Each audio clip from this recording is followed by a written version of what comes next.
I'm Manny. I'm Noah. And this is Devan. And this is No Such Thing, a show where we settle our dumb arguments and yours by actually doing the research. On today's episode, we explore the concept of confidence, and more specifically, overconfidence, as I attempt to do something I have absolutely no business attempting. There's no such thing. No such thing. No such thing. No such thing. No such thing. So there's a survey that's gone around. It came out early last year. And here's the question, and then I'll ask for your answers. This is from YouGov.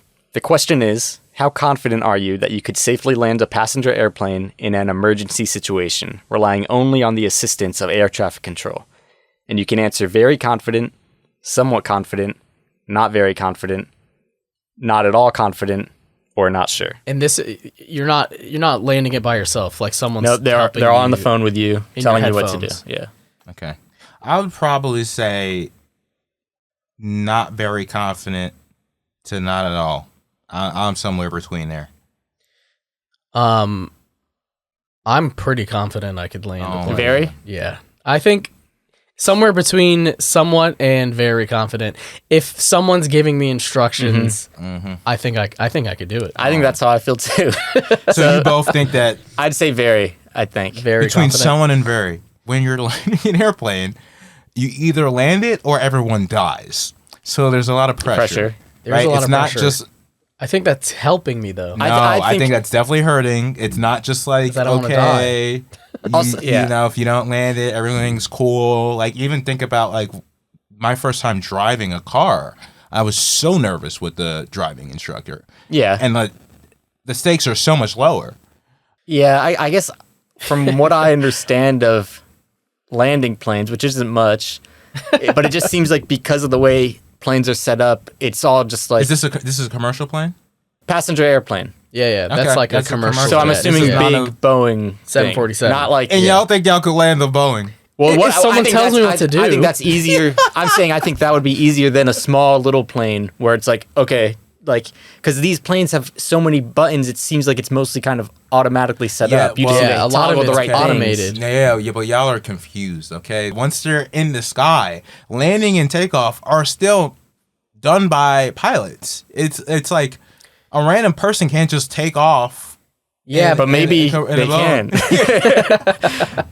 landing and takeoff are done by pilots, but at the same time, I think we're imagining them like having some kind of like steering wheel where they're turning. They're like typing in numbers that make the planes turn. Okay, no, and but stuff. they're pulling and pushing for. See, you don't even you better do some research if The you're gonna land this throttle. plane. They're pulling the throttle. Yeah, how high and low the plane. There's some Yeah, but there's like some movement there. again, this person in air traffic control has all these numbers, and they're saying like, okay, I'm pull this sorry. and do so this, this. pull that, turn this. It's just I can do it with my eyes closed. yeah, exactly.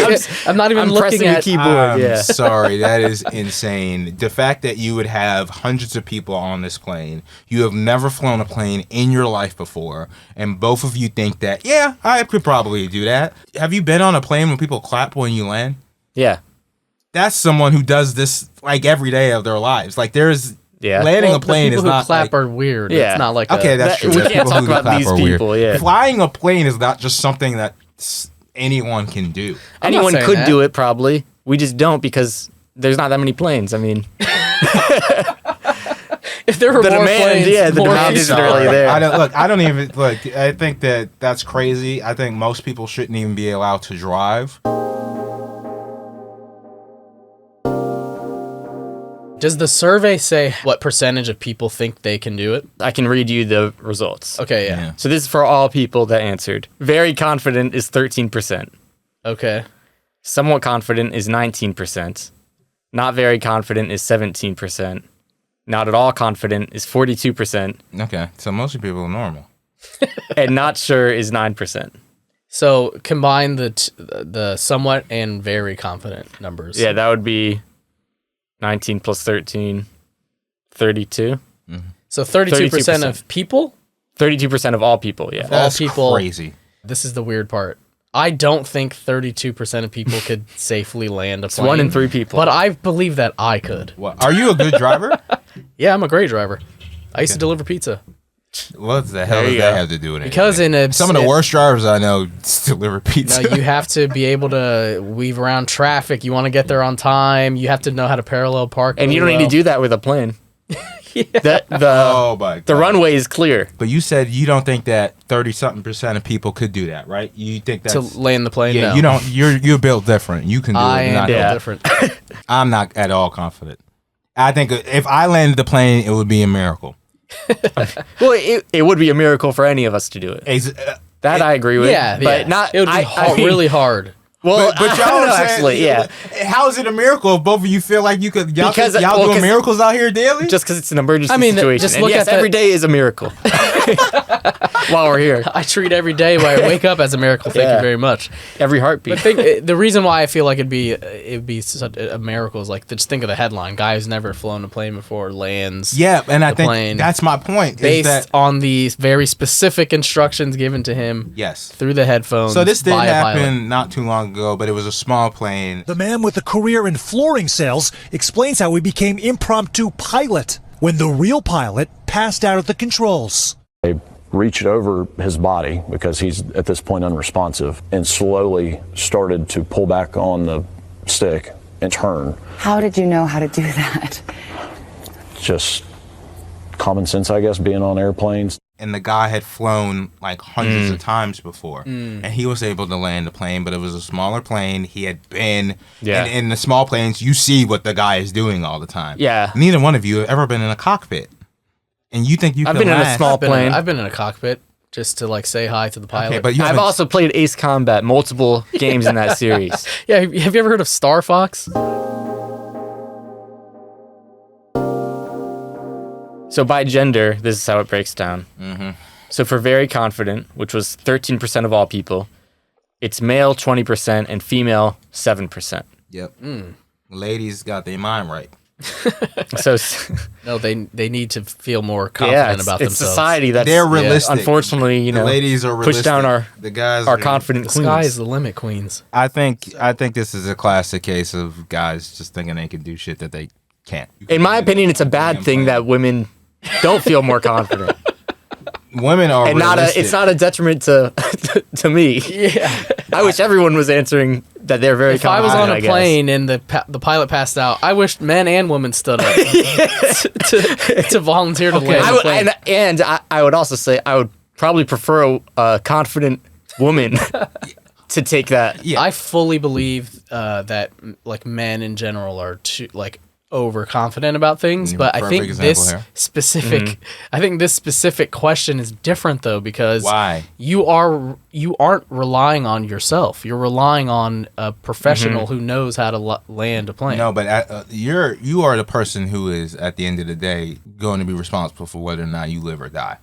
When I fail, and the it's on the cover of the newspaper the next day, they're not going to be like, oh, and this fucking clown idiot. thought he Yeah. could do it. We gave him perfect instructions and he messed up. They'd be like, brave hero, Yeah, gave it a shot. tried his best, and he was the only one who could. Absolutely. Tried his best. I think the point that it's not easy is the issue with guys, period. If it were easy, then who would care, right? Guys think that they can do impossible stuff all the time and they have confidence, unearned confidence. And I think that's what's happening here. Why do you think that you can land a plane? You have no experience with anything plane related in your life. Because the thing you're bringing up about unearned confidence, I don't think it fully applies to this because someone is holding your hand through the process. Yeah, I don't think you need a super high IQ to do this. So y'all are both saying that this is not that hard of a thing to do, period. Kind of. Yeah. Let's say, Devin, there's something wrong with your car's transmission. And you don't know how to fix that. I don't. You've never you've never tried in your life. No, I don't know anything about cars. Now, what if a mechanic called you on the phone? You have all the tools, and he's just walking you through. I can fixing barely watch a video and put something together. Yeah, but No. okay, if you don't fix it, it's gonna explode and kill you.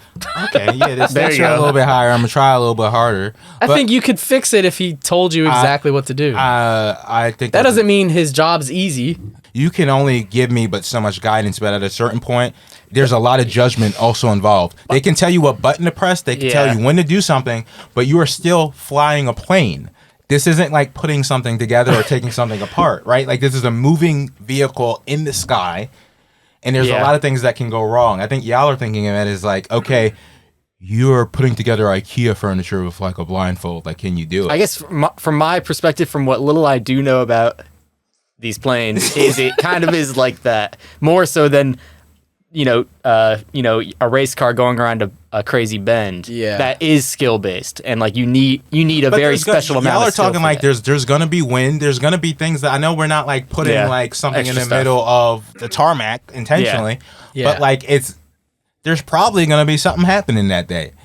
That like even if you're driving a car, right? Like if it's not raining, there's still like maybe there's a pothole, maybe it's like there's always variables. Sure. Yes. But they're going to There's a reason that I'm assuming they know that, and they're going to handle. Let me say that this: for there's me. a reason why like air traffic control doesn't just fly the planes. What reason is that? That they're not in the plane. There's a reason there's a pilot in the plane. Yes. I'm not even saying that, like, in this transmission scenario, you might have been able to fix it, but not as good as the mechanic. Yeah, that's so. In this scenario with the plane, I'm not saying get real close to landing. I'm not saying everyone's gonna live, or like maybe I don't know if I'll do the landing wheel gears to come out. Maybe I'll fuck that part up. I don't think killing a couple people is safely landing the plane. Yeah, it is. Come on, there's 200 other people on the plane. I don't. It's think a that's safely miracle. landing. Okay, so I think that changes things a little bit though. If you're saying I can get us on the ground, we're gonna get to the ground. Everyone is gonna live. Is very different. We're gonna live. There might be some broken bones. We're gonna live there. You're saying safely. Everyone. I don't. Everyone. Think, people may get like some whiplash or something. Yeah, it'll but be more everyone's turbulent, probably. Sure. Yeah. But and I'm not saying. I'm planning on getting the wheels out. You can like one of the wheels fall off or something like that. You could bump. Maybe I'll land. The plane doesn't need to be in perfect condition. No, of course not. You can crash land. But everyone needs to be alive and be able to like get off the plane. And I'm not talking like half the plane blows off. Yeah. I know the cockpit is making it to the ground. Yeah. And I'm gonna have a parachute, so I'm gonna have there a little bit early. But okay, so I think I need to try and actually land a plane. You might be able to just point slightly towards the runway with your controls and what you see. Oh, that's the runway. I'm looking at this thing. See? But first, I'm going to talk to an expert. This guy has studied overconfidence so much that he has an effect named after him. That's after the break. Ooh, after the break. After the break. What break? I don't know. We don't have any breaks. Fake ads. This is brought to you by Coca-Cola. The break is just music. Yeah.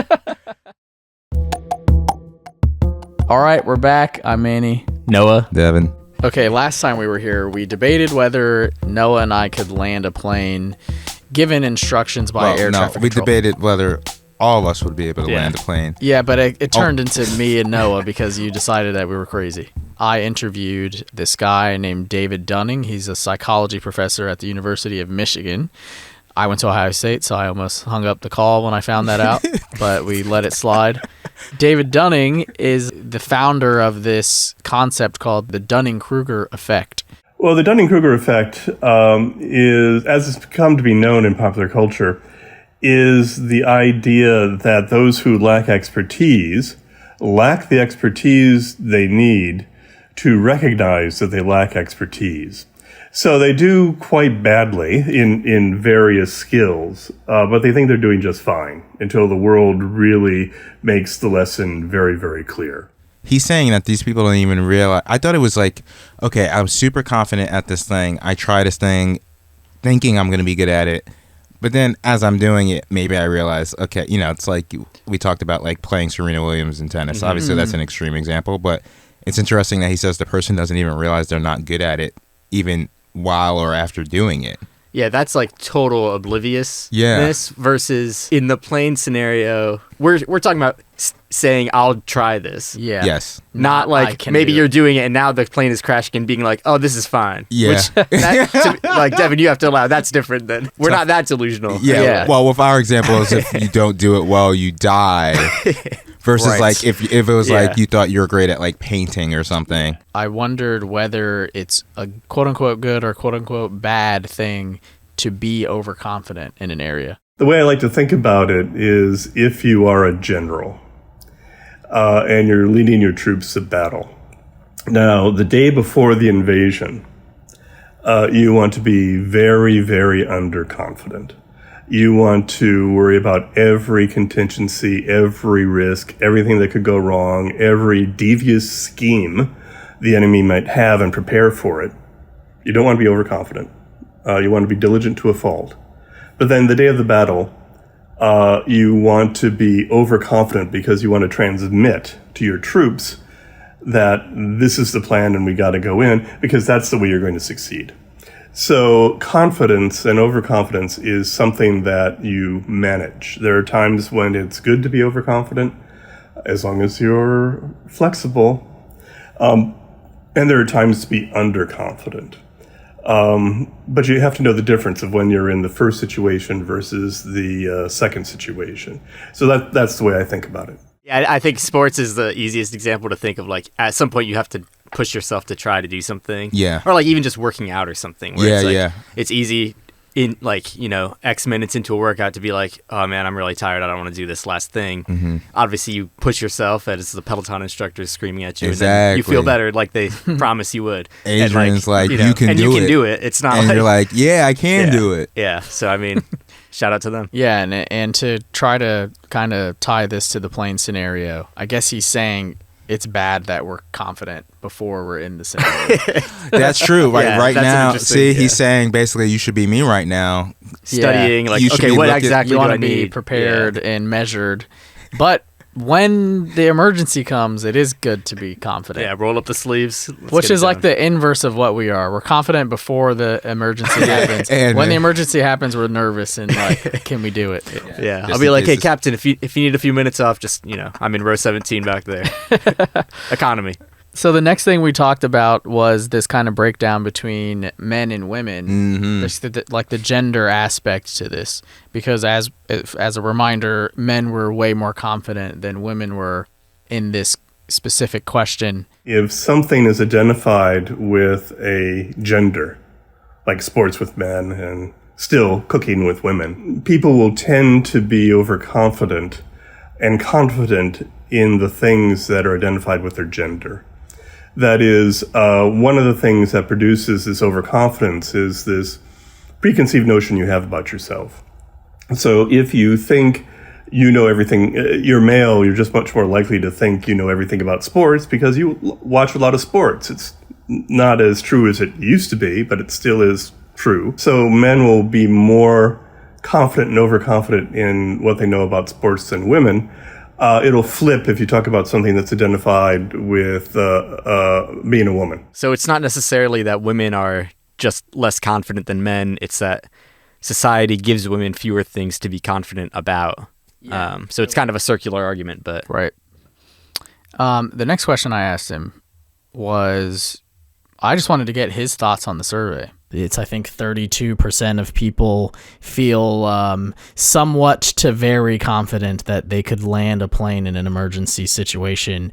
Do you have any general reaction to that? I am completely struck with lack of surprise. Actually, that sounds about right. There's a thing that happens when you're distant from what you're considering. So if you're never going to actually fly the plane, you're never going to pay for overconfidence. So it's okay, and things may change if you're actually on the plane. So pretty much every insight that he's had in this interview goes against our confidence in landing a plane. I can't argue with this guy.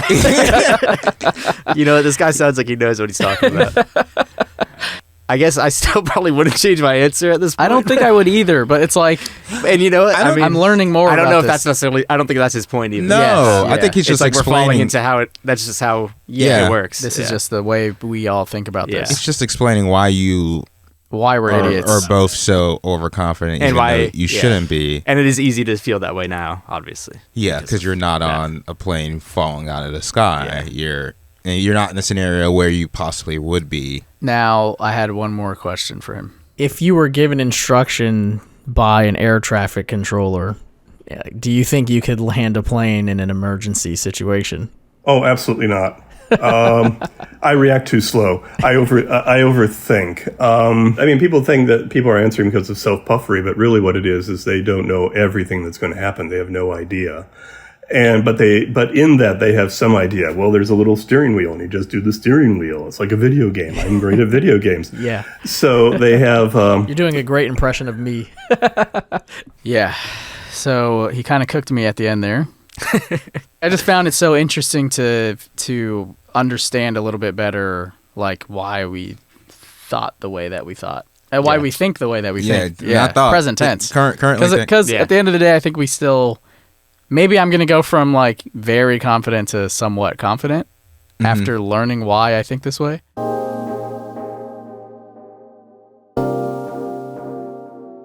Now, obviously, testing out this YouGov survey question in real life would be illegal, I think. I'm assuming. I don't think... Well, we did it. We got Manny on a plane. Yeah. we orchestrated an emergency situation. We pushed the pilot out of the plane.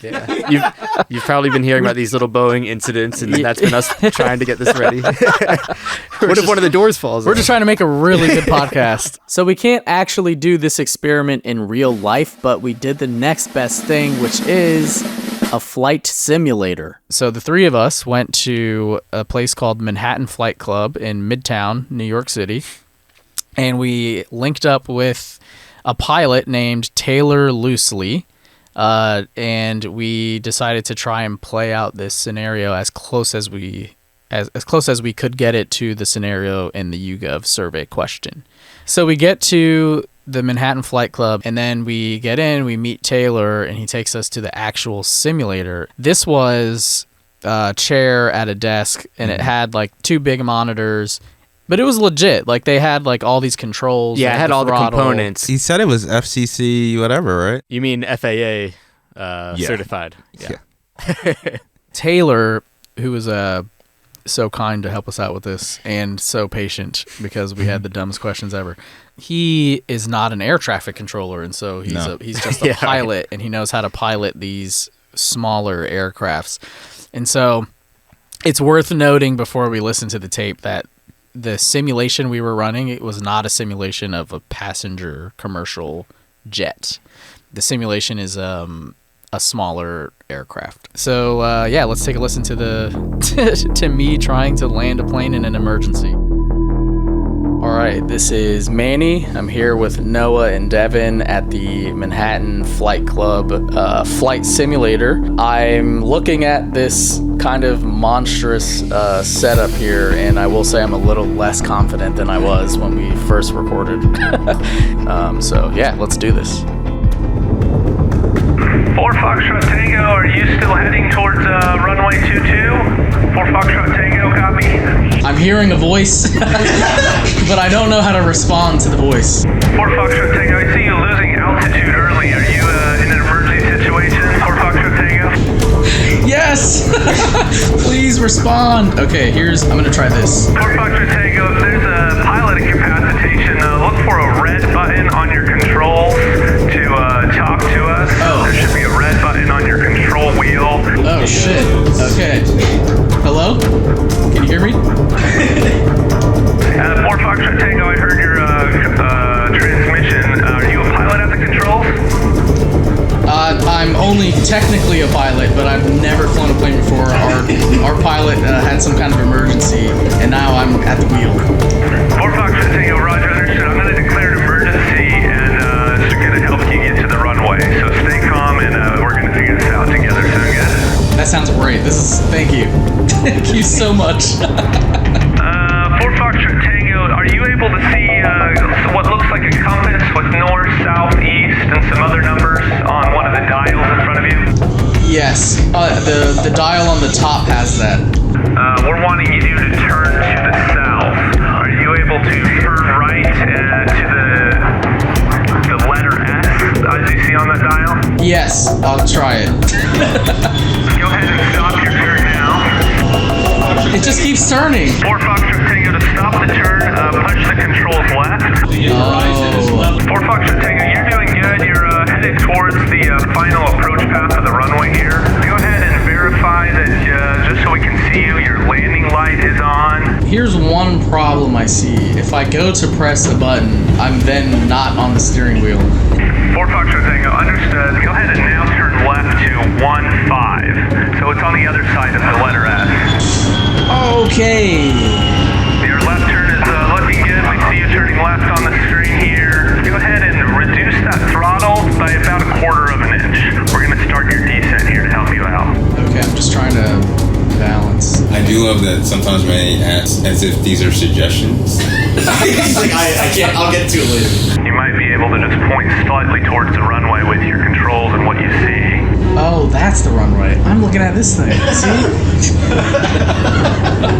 If you can see anything that says wing flaps, We might have to go without the flaps. I don't see the flaps button. for function. Your speed's perfect for a final approach and landing. Grab the throttle and slowly pull it all the way back towards you. And go ahead and slowly point up.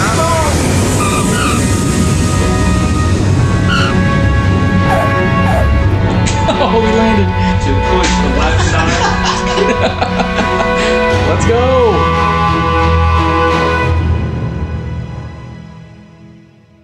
So yeah, fuck all the haters.